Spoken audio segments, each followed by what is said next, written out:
Hello. Oh, fuck off. That's a very nice thing to say to our fans, Carl. I don't give a shit. I do. So do I. I'm just tired. Hello, everybody, and welcome back to another one of these pointless podcasts. I am Carl Ames, also known as Redcoat Amezy. I am also tired as fucking shit. And you can hear it in his voice. And I'm Jordan, aka TotallyJustMe. And I just woke up, but I'm getting there. What? It's just Tetley. No, you're Tetley. What? Tierney. That's it.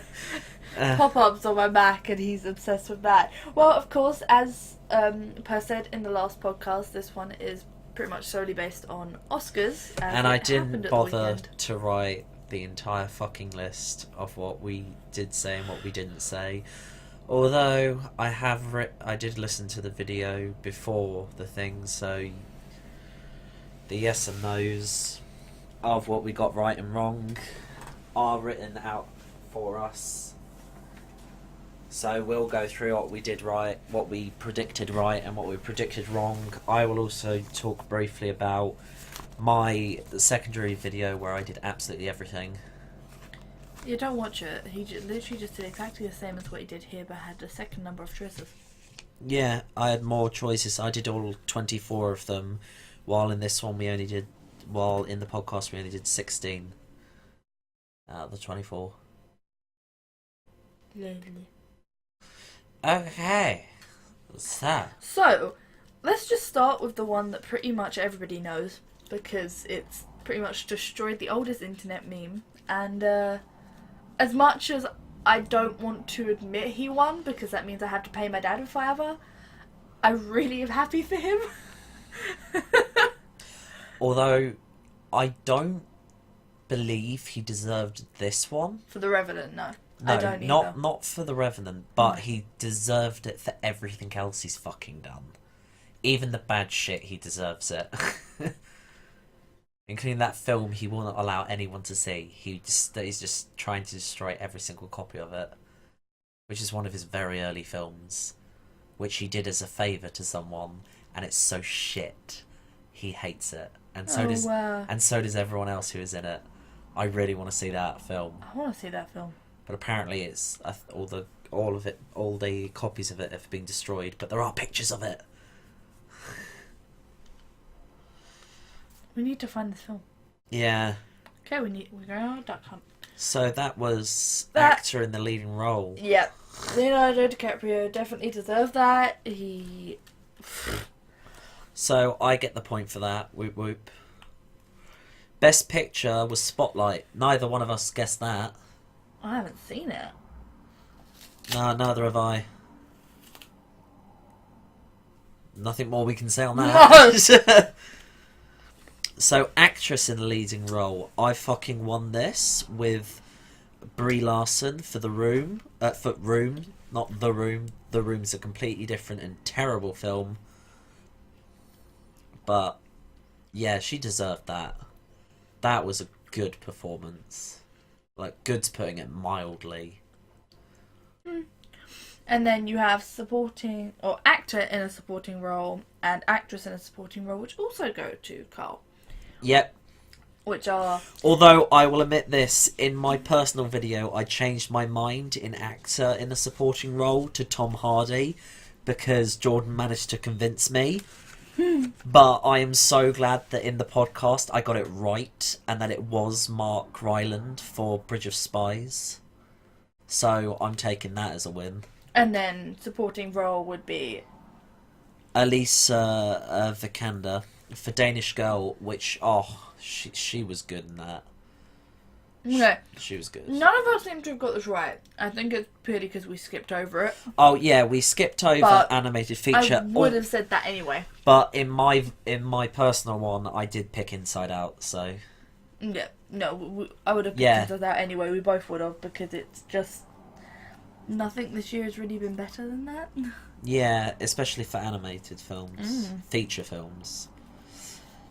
And next is cinematography.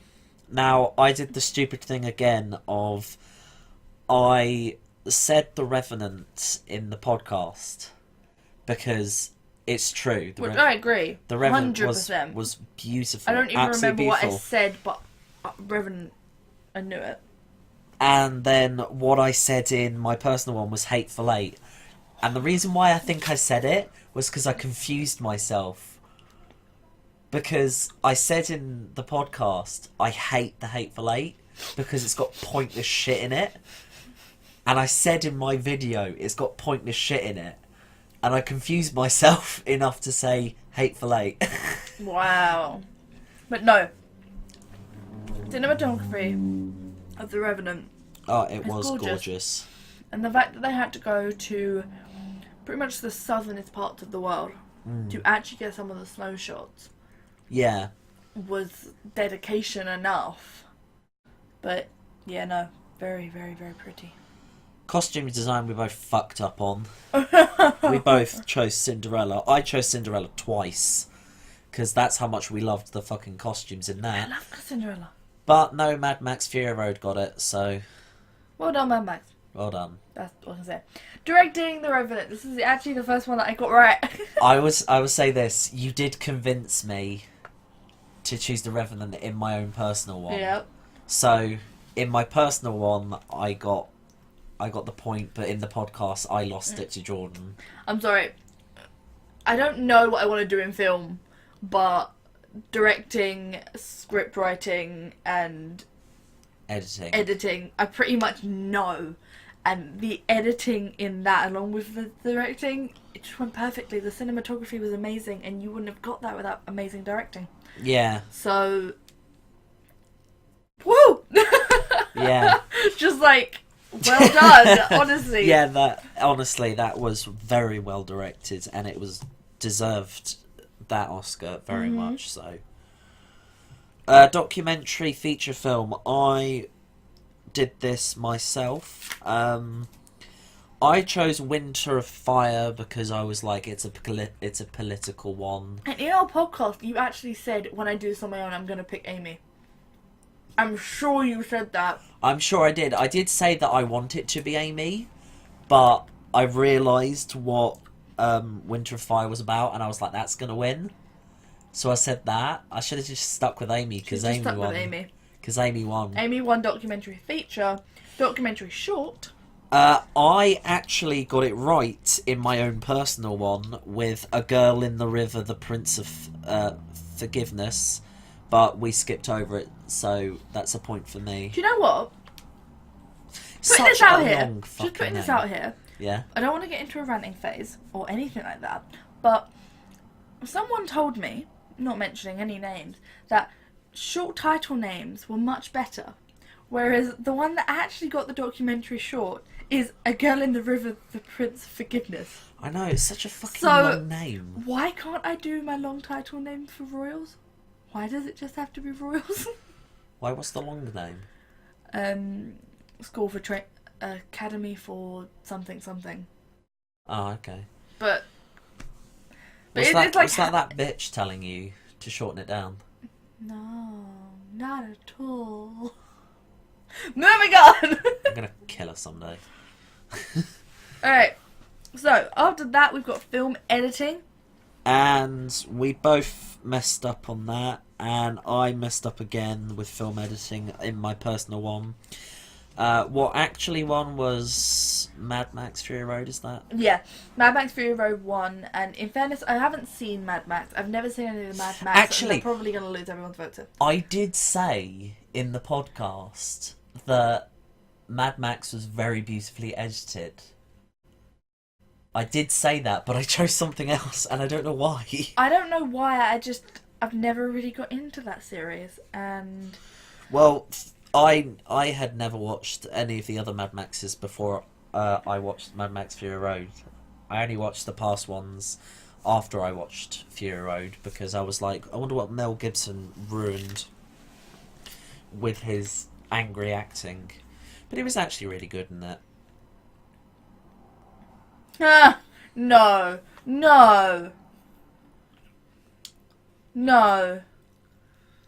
Hold on, we've got foreign language film to go through yet. I'm sorry, I saw Mad Max. Right. So foreign language film, I won on the podcast, but I failed at in my own personal one. So it was Son of Soul that won. So point for me in the podcast. Point not to me in my own personal one because I changed it to Thebe. I don't know why, but I did. So there we go. Makeup and hairstyling. Mad Max, Fury Road, won. Got it. We both got that one right in the podcast, and I got that right again in my own personal one. Yep. So... it's a visually stunning film. It is visually stunning. Oh, no. Change my language there. Revenant is a visually stunning film. Mad Max Fury Road is a makeup and costume stunning film. Because it is. Yeah. They both have their elements, whereas you're going to remember The Revenant for the shots, you're going to remember Mad Max Fury Road for the costumes and the set and, well, the cars. Alright, underneath that, which is the one I was saying no to, is music original score. Yeah, I fucked up big time because we didn't actually do these ones in the podcast. No, we didn't. But I said Siscaro in my own personal one, so... And I would have never said The Hateful Eight. No, I would have never have said Hateful Eight. But well done, The Hateful Eight, for getting an Oscar. Well done. I'm quite surprised, actually. But then, when it comes to music, I really don't have a say. I don't really know much about music. It was nice music, but personally, I didn't like it. It may just be because I don't like the genre. Maybe, yeah. Anyway, speaking of hatred, original song, Spectre's fucking bullshit of a crappy little shit. Song 1. With Writings on the Wall. Honestly, I'm sorry. Spectre put me to sleep. Skyfall was better. Skyfall was better. Any James Bond film is better than Spectre. Because holy crap, that film makes me so angry. They had Christoph Waltz, one of the best character actors in the world. One of them. And he was boring as shit. I was put to sleep by that film 3 times. And I managed to just barely make it through the film on the 3rd viewing. The other 2 times I just fell asleep. At the exact same point. Like, it wasn't a James Bond film. It was a snooze fest. That just had Bond's title on it. My family went to go and see it. Said it was 3 hours and I went, nah. Pretty much that. Nah. Honestly, and on top of that, Christoph Waltz was playing one of the most iconic Bond villains. And somehow...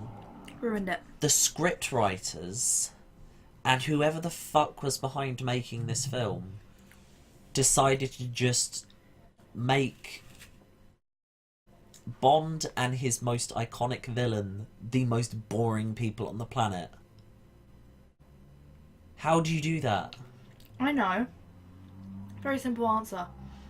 They wanted more car crashing scenes and explosions that are Hollywood style to completely take away from the fact that it's a British show. No, but there was an entire scene in a boardroom where nothing happened. Literally, there was like a minute of silence. Why? I can't give you an answer to why. They can leave their comments on this to tell us what they thought of Spectre, but after Skyfall, I literally saw the end of James Bond as I've grown up watching, because it doesn't feel like James Bond anymore. No, it's not James Bond. It feels like another spy film that America has put more money into, and it's not the same. Kingsman was amazing. That was a James Bond film. Yeah. That was a James Bond film, but it was a self-conscious James Bond film. No, I'm sorry. The Kingsman was amazing. and pretty much said, "This is England. Yeah. Fuck everything else. This is England." You haven't seen The Kingsman? Watch it. It's hilarious. It is brilliant. So much butt sex. Alright, so, moving on. I've lost my place. Production design. Yeah, we all messed up in this. I said Danish Girl twice, if I remember correctly. Yeah, sorry, but if they won it for makeup and hairstyling, they're going to win it for production design. Yeah. It's an over... I find the Oscars sometimes... I know why they categorise it in such detail. Because there is a lot of people that work on a film. Yeah. But if you win it for something like production design, you need to have that backup from the hairstyle and makeup and from other things to actually make it all work. Yeah. So it's going to win all around. So, Mad Max won production design. Yep. Congratulations, whoop whoop. And on to the next one. Animated short film. Fuck yes, Bear Story 1. Fucking love that film. Oh my god. The tears. I still need to watch this film. You need to.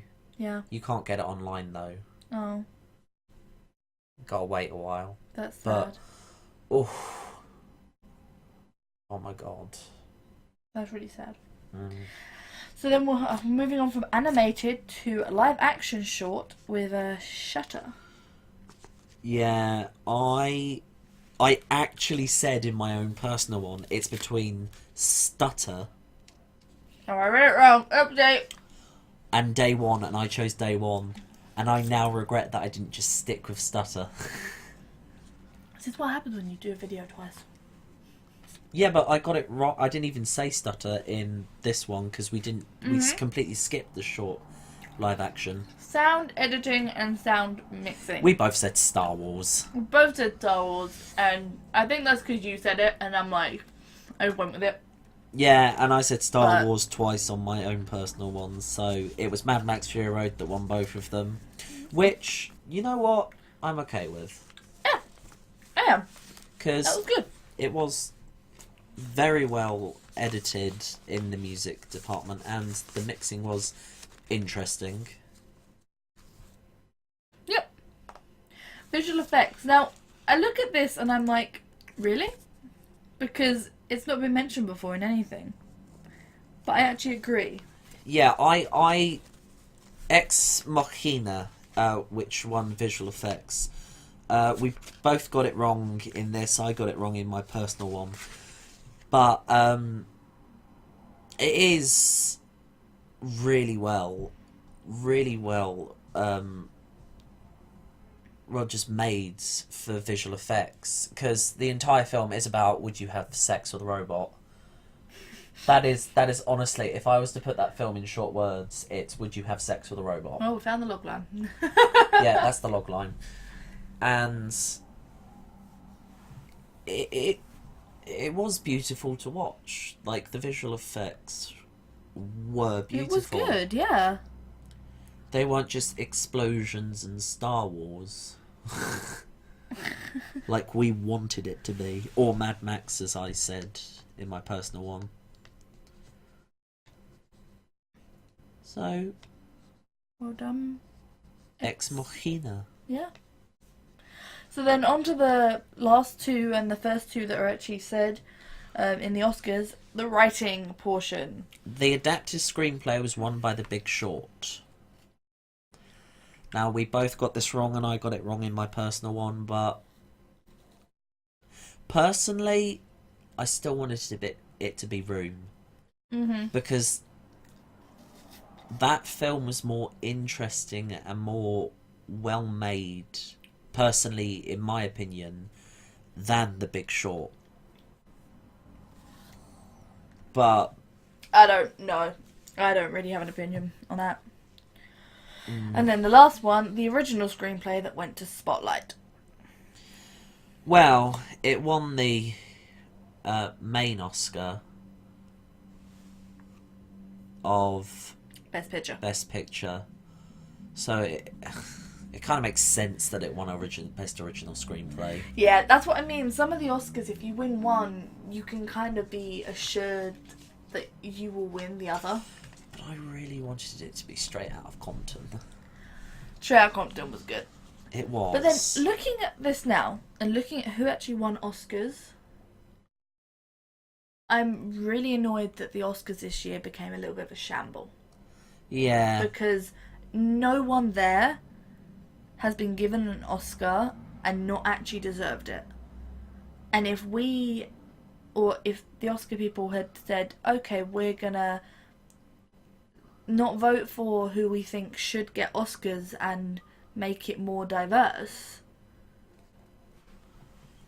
we would have had a very different lineup, and some of them probably very mad that they've won Oscars. Because it doesn't work. I'm not going to it, but I just want to say that the Oscars are a time to celebrate what people have done, not to, the word they used, boycott on an event that has been going for 58 years now. And there isn't any racism in it anymore. As much as there is. Okay, the odd sliver. No, but it's not the same racism as what we all perceive racism as. It's more the kind of racism that the Oscars have is simply it's the way of phrasing it. It's kind of just like routine, in the sense of it's run by white people. Majority. The majority of white people. Majority of white people win all the time. It's kind of just routine, and it's sorry, dying, and it's kind of just become this almost tradition for the Oscars, and that's kind of why they tend to do that more, because they're used to it, and they haven't really realised. I get that, and that's the only thing that... No, I don't think... I get the tradition, and that's what makes the Oscars, but last year, all one word I have to say is glory. That's it. And I'm sorry, everyone has seemed to completely forgot last year, and how much that was a step forward, and how much it was mentioned through the Oscars, and then gone, oh, there's no one there this year. Okay, there's no one there this year. But that doesn't mean every single year... Well, there was Straight Outta Compton. That doesn't mean every single year someone should be mentioned. Okay, so we don't have a Chinese person in it winning it all the time, do we? There's not as many Japanese films as there is Hollywood films. So what is that? It's not saying anything to do with demoralization or any type of racial issue. That is literally, and what I'm hoping, is picking the films that deserve the Oscars. That's it. But then there's also the thing with people of different ethnicities not getting the same opportunities as whites. And that's one of the things that... who hosted it this year? What's his name? Oh, I've forgotten his name. Pause of silence. Carl is thinking. You could literally look it up. It would literally save time before, because it's honestly gone out of my head. I know he voiced his... he was on SNL and he voiced the zebra in Madagascar. Was it 2015? No, it's 16. Because Neil Patrick Harris did it last year. Chris Rock, that's it. Oh, okay. Yeah, Chris Rock was saying that about it not being equal, and how he wanted just diversity of roles, just to have the opportunity, because if they have the opportunity to play what would usually be a white person's role, instead of only having really black people in films that are about black people's oppression, then maybe they could have more chance of winning different type of Oscars, instead of just winning Oscars because they're talking about like 12 Years a Slave. like, it was a wonderful film. It was fantastic. It deserved the It did win Best Oscar, didn't it? Best Picture. I think it did. No, it won something. Actually, no, I think it did. That was 2 years ago. Yeah. I don't know. But no, it deserved what it got. But that film is about black people oppression, and yeah, Best Motion Picture.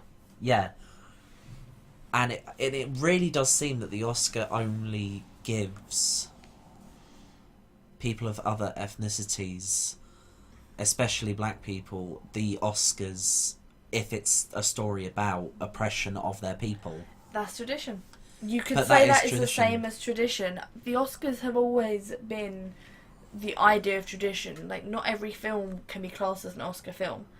And the more you grow up, the more you start to realise the ones that are and the ones that aren't. I was listening to Elders React, and they were talking about the Oscars, and they said that the one thing about the Oscars is we have the royal family, we have various different celebratory things that we celebrate as a nation, while America has the Oscars. That is their royal family.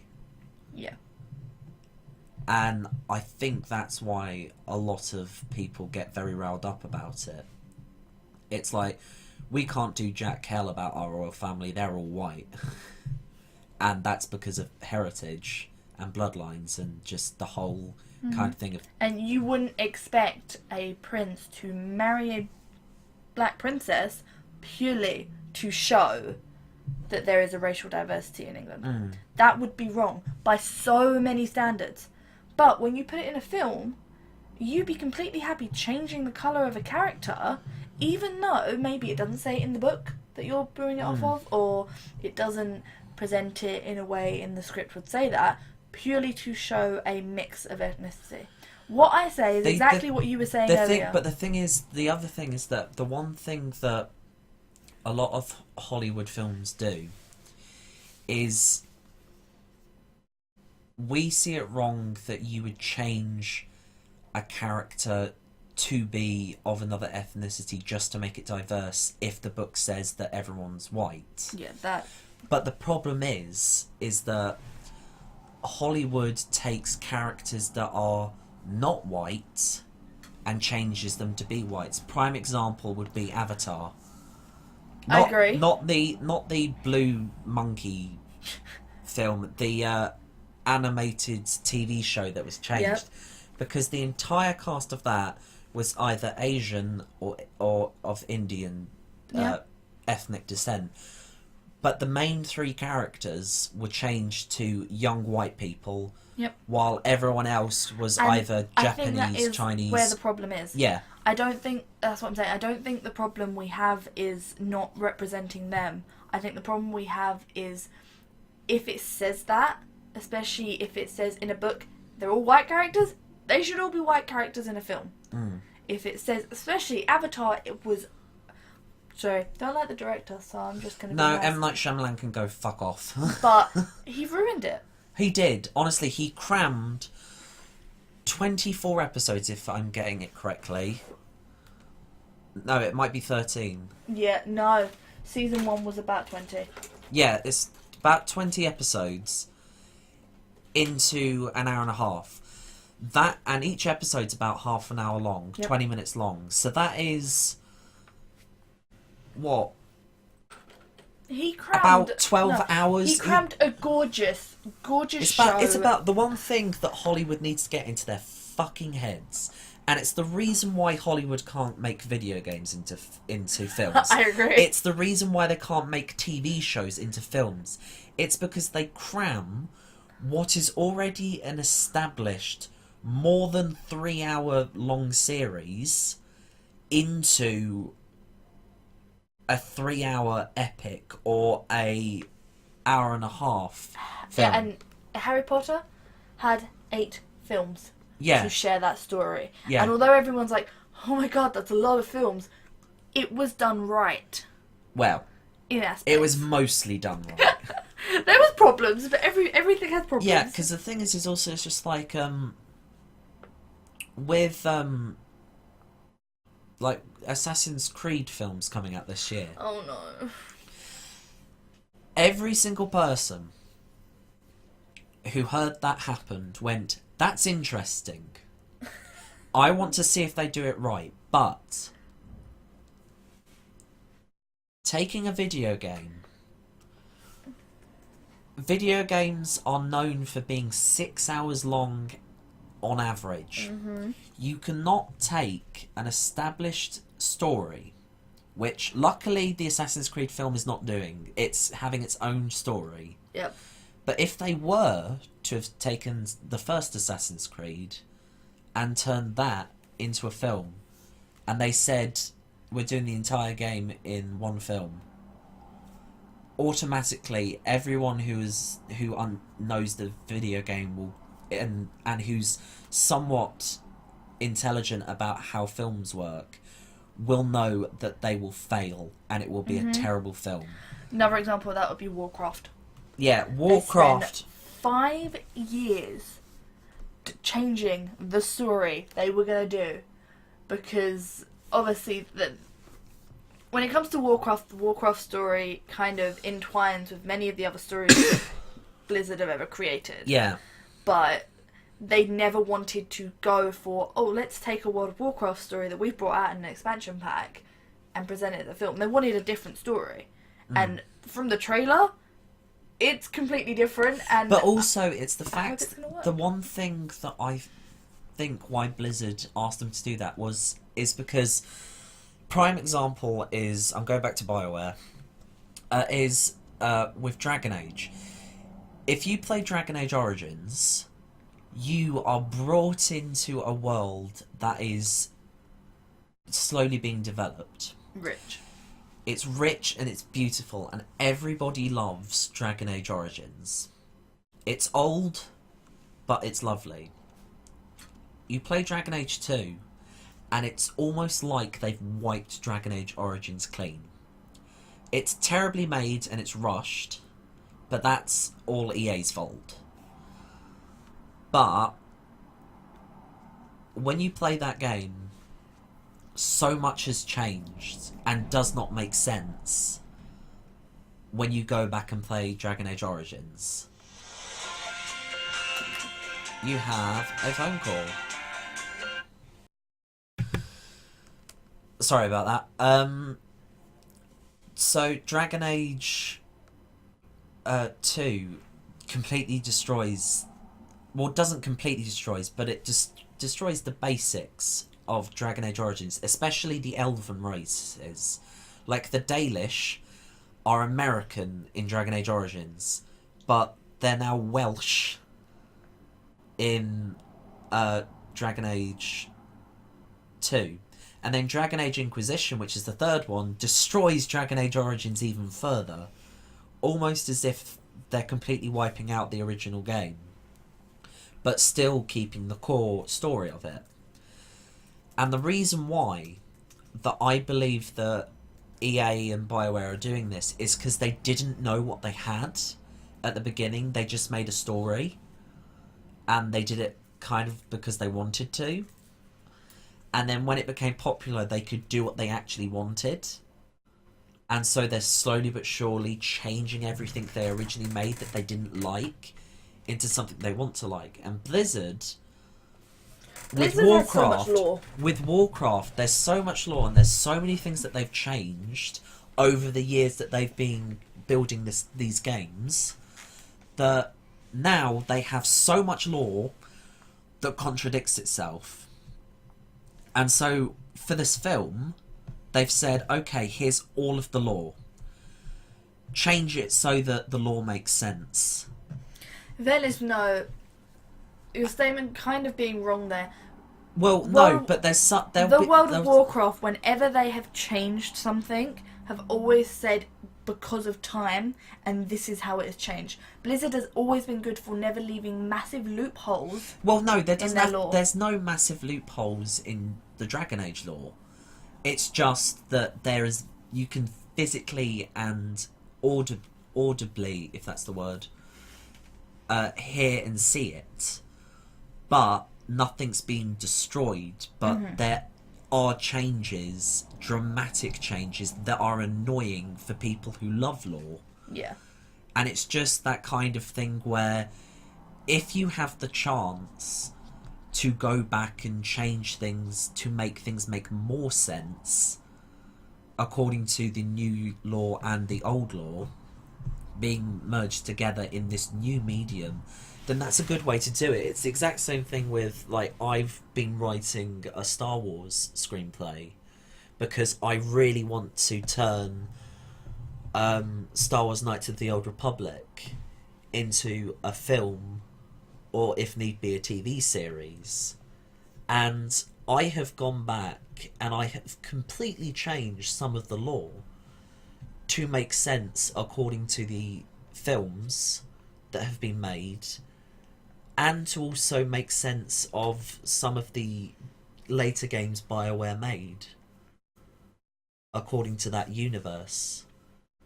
So, although the story's the same, and the majority of the universe is the same, there's just little bits of lore that I'm just switching about to make characters more dynamic and just feel better and feel more Star Wars, or more to a Star Wars universe that's more modern-esque and cool, in my opinion.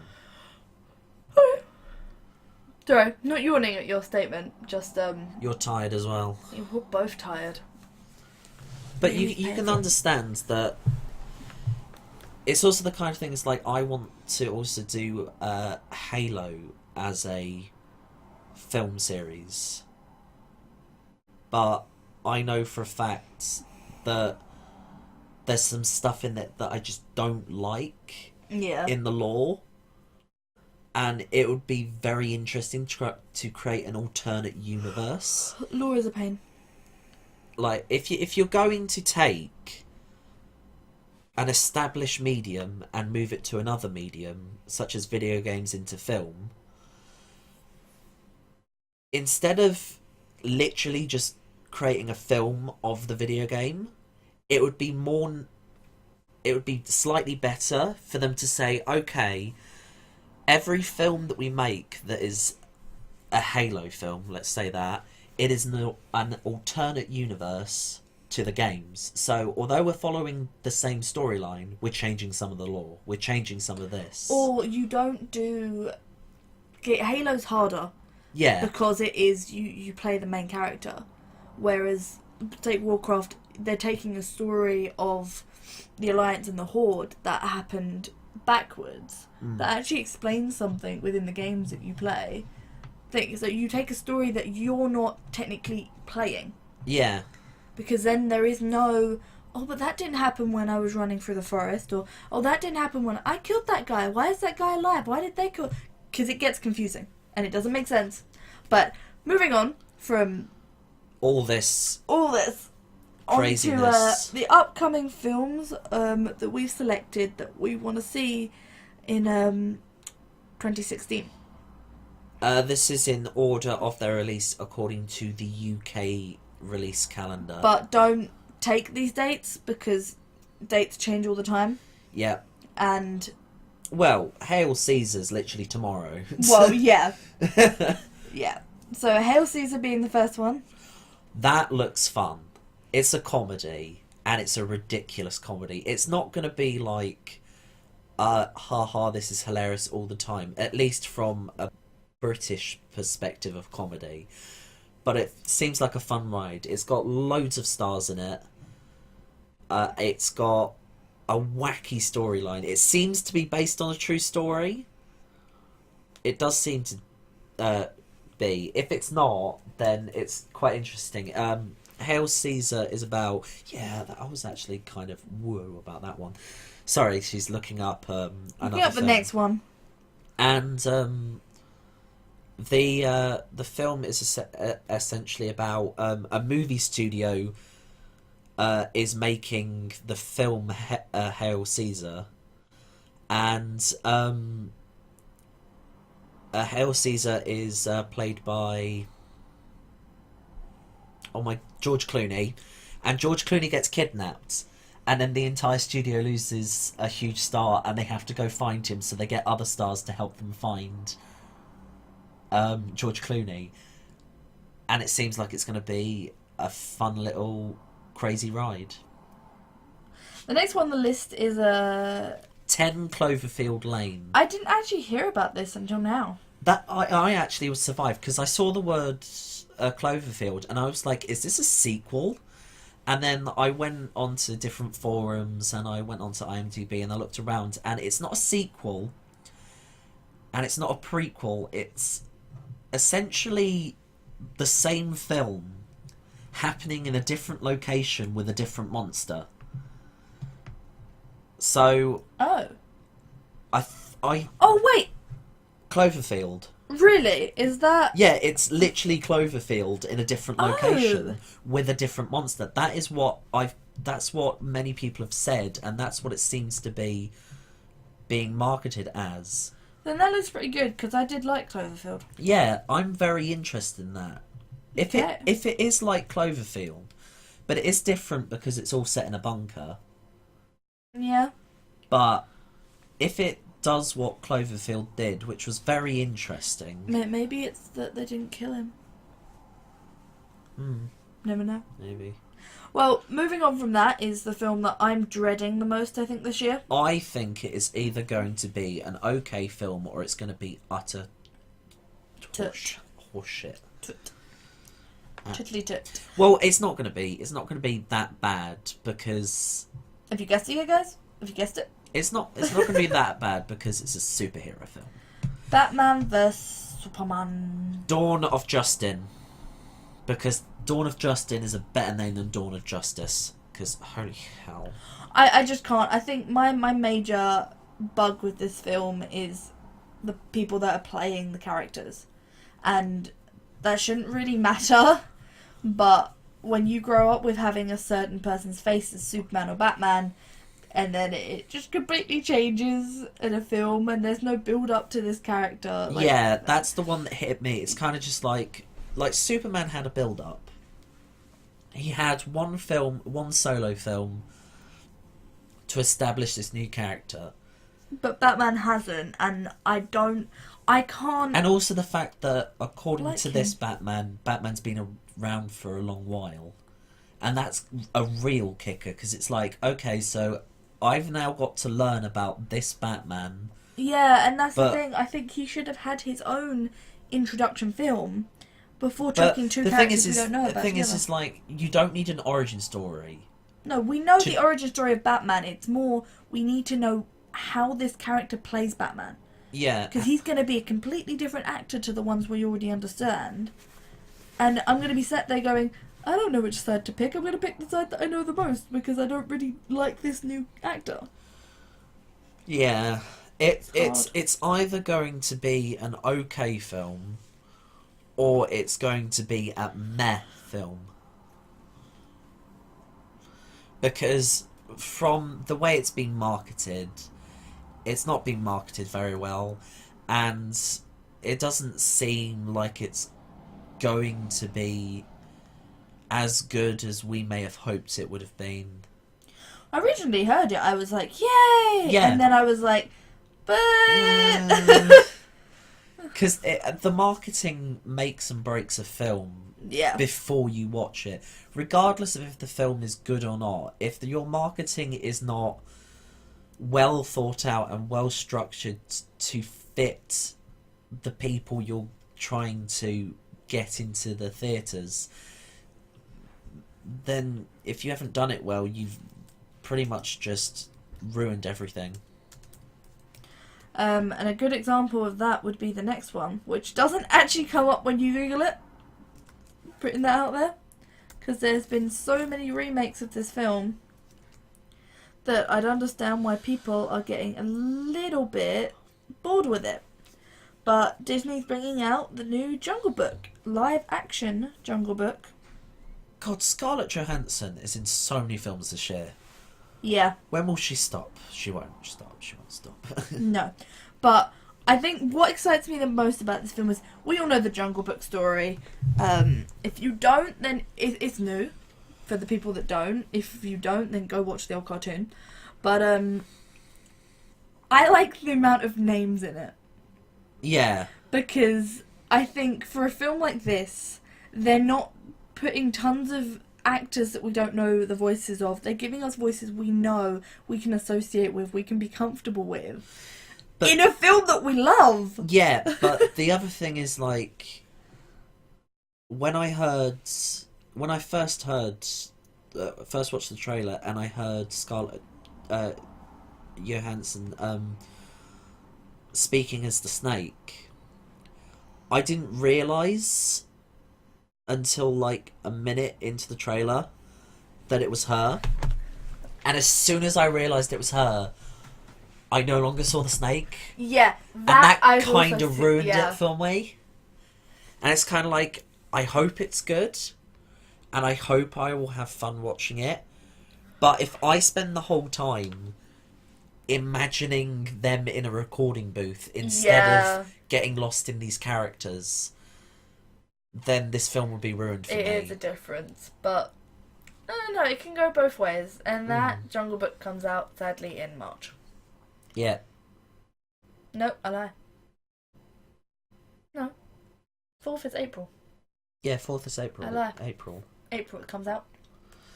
Yes! And another thing that comes out in April is something that is both exciting, but also kind of worrying. I do not find it worrying. Everyone keeps saying that to me. They keep going, oh no, I'm not really 100% sure about this Civil War thing because these two characters shouldn't really be fighting. No, that's not... No, I don't give a shit. They can fight all they want. The thing that I am worried about, and it's the exact same thing I have a worry for Infinity War, is so many characters are supposed to be in it. And I'm like, okay, I do not mind a Marvel punch-up, but if you are going to, and I have been told this, if you are going to give mini moments to everyone, then I have a problem. Because mini moments need backstory. And backstory is time into the film. And this film is mainly about Captain America and Iron Man pitting against each other. But this film, I think, will have the problem of not making 100% sense to people that have not watched the older ones. Yes. And purely because, and I don't want to chuck out tons of spoilers here, but I'm gonna. So, spoilers alert. Spoiler alert. Spoiler sign on now. Watch Thor. Watch the old Iron Mans. Because even though the number 2, 3 are crap, they make shit tons more sense when you watch the Avengers. And watch the Avengers. Because also watch Captain America. Yeah, the Captain America ones are pretty much the key ones.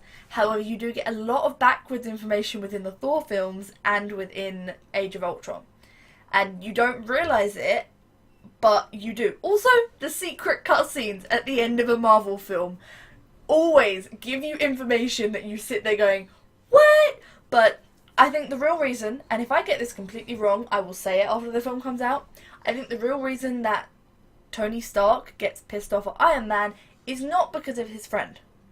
It is because Tony Stark, Captain America has known what his friend has done, but not told him. All I know is that this guy has killed a lot of people, and one of them is Stark's dad. Yeah. And we've never had the background information on why that's happened or who did it, and now we know. And to be honest, it's not just... I know it's Captain America's friend, but he does need to admit to what he's done. Even if it wasn't him in total brain capacity, he needs to actually take the responsibility for his actions.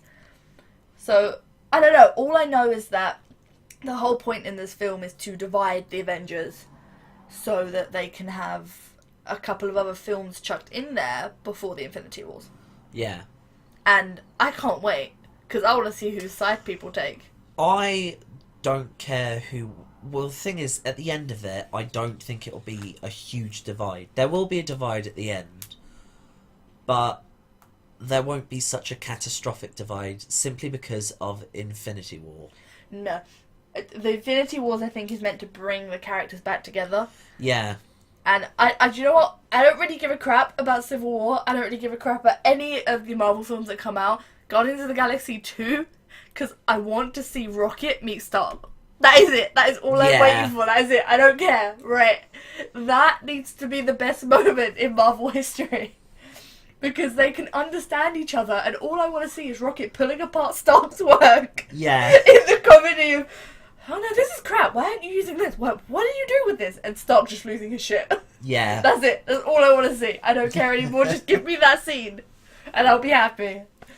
But yeah, that is Captain America: Civil War coming out at the end of April. Another Marvel film up next.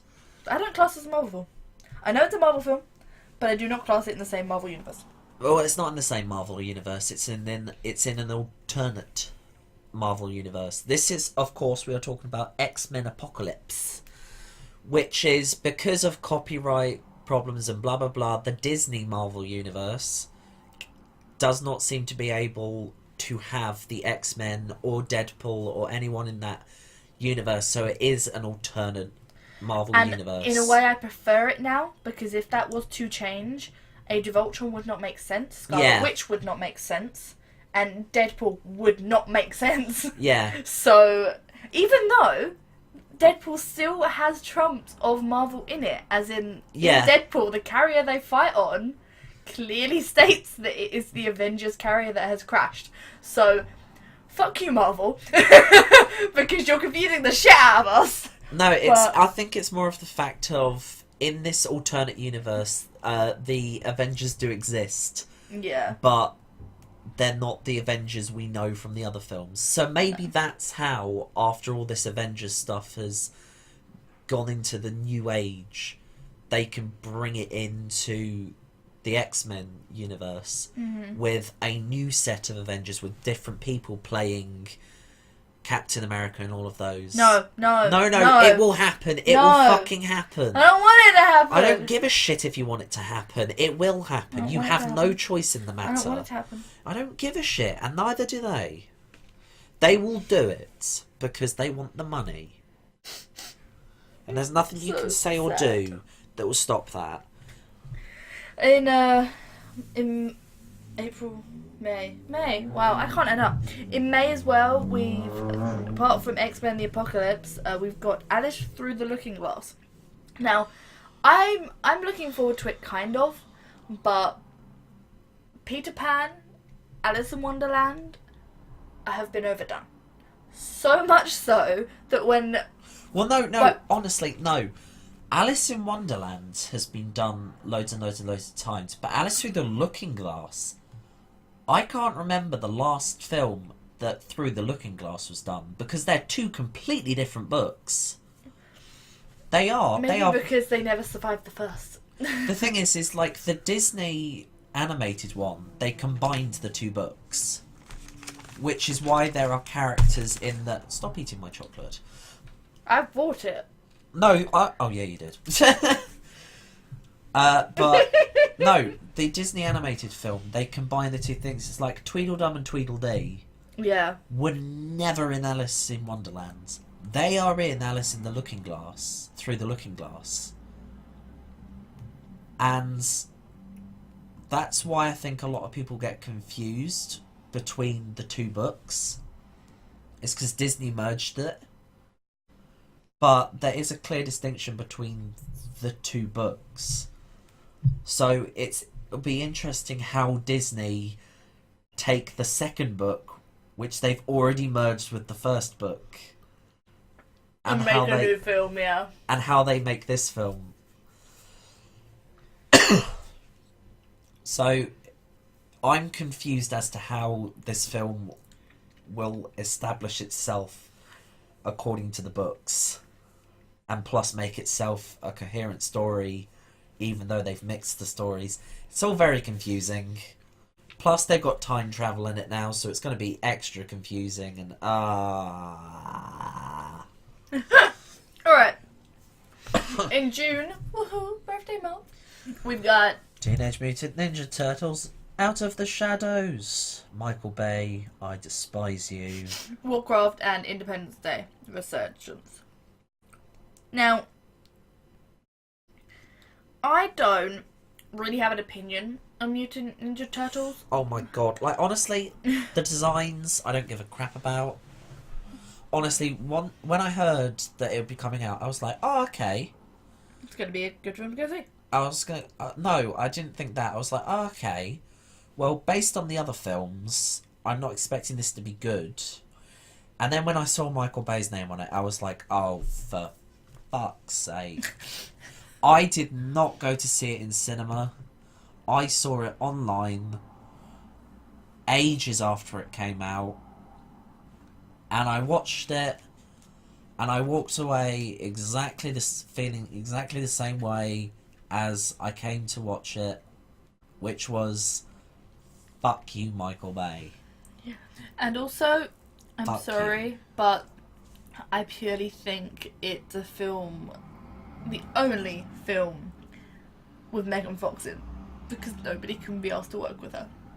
And I think it is literally just let's do another one, so she actually had another film.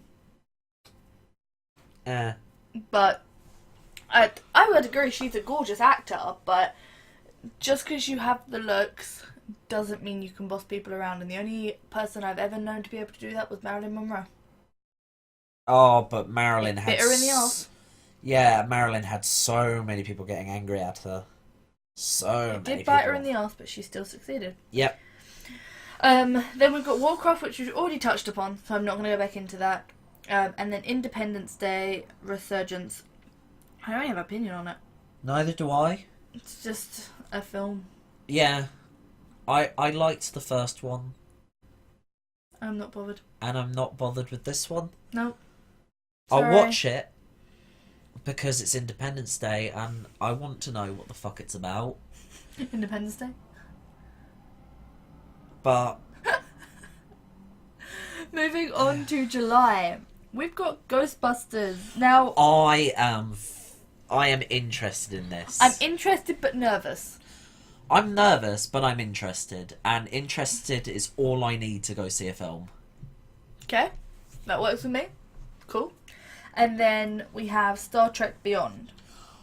Now, I have a bit of a nitpick with Star Trek. You despise it? No, I don't despise it. I'm just... My mum loves it. She's a Star Trek person and my dad's a Star Wars, so I'm the little child in between that had to pick one when I was growing up. And I never did. I never did. I love Star Wars because Star Wars is a shut-off action film that I can just love. And if I want to go into the lore, there is so much lore for me to go into. Star Trek I love because it's all about talking. It's all about investigation. It's all about the people. It's about the characters. It's about dynamics. It's about the people. It's not a battle. It's not a war. It's a trek through people's lives and through the universe. It's all philosophy. And I love that. My nitpick with it is that when it originally started coming onto the scene, it wasn't long after Firefly. And what gets me is that when Firefly was made, it did not catch on. Hold on, no, the original Star Trek was long before Firefly. It didn't catch on though. And it was still brought back. What? Star Trek? Yeah. No, Star Trek, when it originally came out, was huge. Yeah, but then got cancelled. Yeah. And came back. Honestly, I will tell you, I will tell you this, because this is a fact. We would not have mobile phones if it was not for Star Trek. Oh, I agree. That is a fact. The person who made mobile phones said he got the inspiration from Star Trek. It was big. It caught on hugely, but I believe it was budgeting problems that cancelled it. Not fans, not any of that. I simply believe it was, if I'm remembering correctly, it was all to do with money. I just think the companies are the worst when trying to pitch a new idea, because budgeting would be a good example for why a film fails, especially in that time. Firefly was because Fox went, let's show the second episode before the first. And confuse every single fucking person that's watching, because they didn't think that an introduction to all the 9 characters would be a good pilot. But without that introduction, you don't understand shit. Yeah. And that's why it's screwed over. And I'm just like, I don't know. I can't, with space type films, I just can't do it. I can't go there, because... Well, the thing with Star Trek is, with the original Star Trek, the TV series, it's interesting, but it's boring as fuck. Honestly, I have sat through many original Star Trek episodes and I have been bored. And that's simply because of the times and the visuals and all of that. It's just a very dated series. The Next Generation, though, I can watch all of those episodes over and over and over and over and over again. They don't look dated. They are all interesting. Everything's fun. Nothing's happening. And... He's talking and I just messaged someone. He just looked at my screen and went, what? Like, nothing's happening. And then, on from that, my favourite Star Trek series is Star Trek Voyager. Not just because it's a female captain, and I love the actress who plays Catherine Janeway, and I'm terrible with actors and actresses' names, so I'm really sorry that I'm not saying them, but I know character names very well. But her story was all about, she's alone with her ship and her crew, and she's trying to get home. And along the way home, she's still keeping to the morals of what Star Trek was. And it was very interesting to see her make the decision of, do I explore strange new worlds, or do I just take the path home? I think it's going to be a good film all round anyway. Yeah, but when they came back with the new films, with J.J. Abrams' new films, it was kind of just, here's the Star Trek feel with the action of Star Wars, just without the sword fights. It was space battles with the Star Trek feel, and that was good. The second one was alright, and this one is made by the guy who made Fast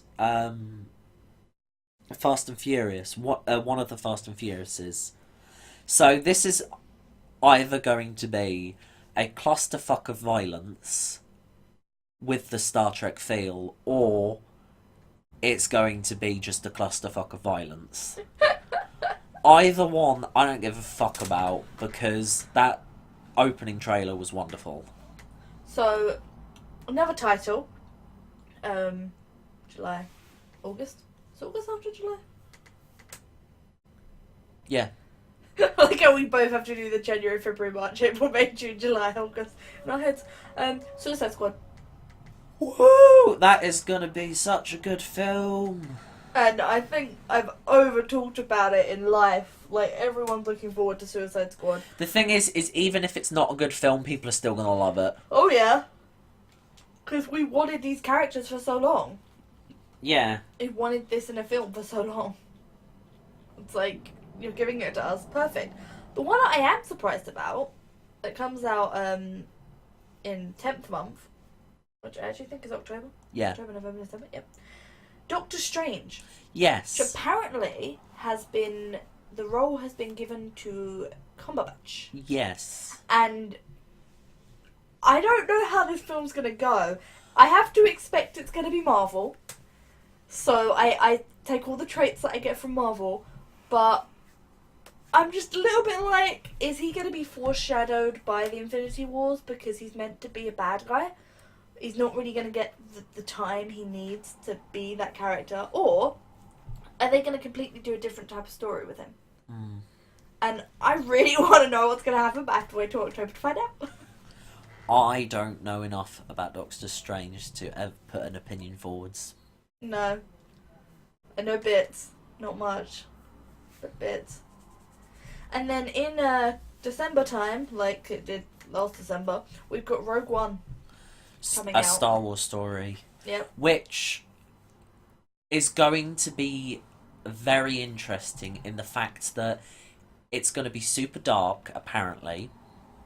They're going to be able to bring all new actors' faces into it. Yep, and it's supposed to have no Jedi at all in it. Nope. Well, unless you cast Leia as a Jedi. Leia as a Jedi.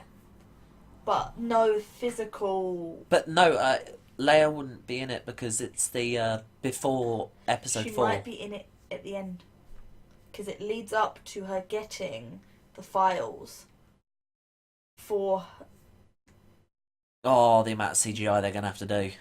That's the thing. Maybe not. I think this is a film where they are going to be able to bring in new faces for the characters we love. Which will be very hard for them. No, I think they will just CGI the face. Because they might not want to piss off hardcore fans, which are just like, no, Carrie Fisher is Leia. Carrie Fisher is Leia. And then last but not least, to finish off the year, Assassin's Creed, which we've already touched upon. Which we're on. So there's a lot of Disney, a lot of Marvel, and a lot of game films this year. Yes. Quite weird. And then you have the old one like Ghostbusters, which is a flashback from the past, and Teenage Mutant Ninja Turtles. It's flashbacks, and it's comic book movies, and it's video games. And I'm scared for the video games simply because of how shit video game films are. And we can't even knock the fact that this is just a year of distracting us from politics. Yep. That is literally it. Give us a year of fun, action-packed movies to distract us from the world's problems. Yep. Pretty much life. Well, I hope you've enjoyed our lovely, lovely podcast on Oscars and films of 2016. Are you asking me? Because I have a good answer, but it will just take up more time on the podcast. Well, we're at over an hour. I know. Yeah, no, I'm messing with him. Yeah, I hope you guys have enjoyed. I know this podcast is updated late because we're both lazy. Yep. But, shit happens. Do enjoy. Watch, enjoy, listen, comment, and subscribe. Do comment. We'd love to hear your opinions on the Oscars. We'd also love to hear what your favourite film of 2016 or your favourite film you're hoping or expectations for films in 2016. We'd like to know. Yeah. I don't know. It'd be fun to find out. And, So I hope you've had a wonderful day, afternoon, evening, whenever the hell you are listening / watching this. This is Redcoat Amezy. And Totally Just Me. Signing out. Bye! Bye!